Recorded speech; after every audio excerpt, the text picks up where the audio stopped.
প্রকৃতির কোল থেকে পাওয়া এক বিশাল শেহতুত গাছের খোসা খুব যত্নে তোলা হয়। আশ্চর্যের বিষয়, কিছুদিন পর সেই খোসা আবার গাছের গায়ে জন্ম নেয়।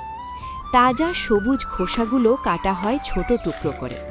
ওপরের পাতলা অংশ আলাদা করা হয় আর নিচের আঁশযুক্ত অংশ লেবুর গুঁড়ো আর পানির সঙ্গে মিশিয়ে রেখে দেওয়া হয় 2 মাস। এই সময়ে আঁশ নরম হয়, তিক্ততা দূর হয়। 60 দিন পরে আঁশগুলো ধুয়ে নেওয়া হয়। তারপর 2 দিন ধরে গরম ভাপে সিদ্ধ করা হয়, যাতে আঁশ আরও কোমল ও নমনীয় হয়। ভাপ দেওয়া শেষে খোসাগুলো পাহাড়ের বড় পাথরের ওপর রোদে শুকানো হয়, প্রায় 8 থেকে 10 দিন ধরে।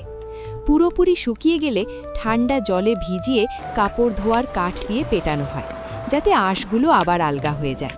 এরপর কাঠের ছাই আর জল মিশিয়ে একটি বিশেষ দ্রবণ তৈরি করা হয়।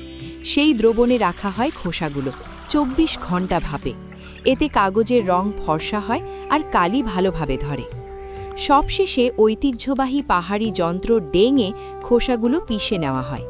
এই নরম মিশ্রণটি পানি আর সিতারা ফললতার রসের সঙ্গে মিশিয়ে একটি জালিযুক্ত কাঠের সাঁচে ঢালা হয়।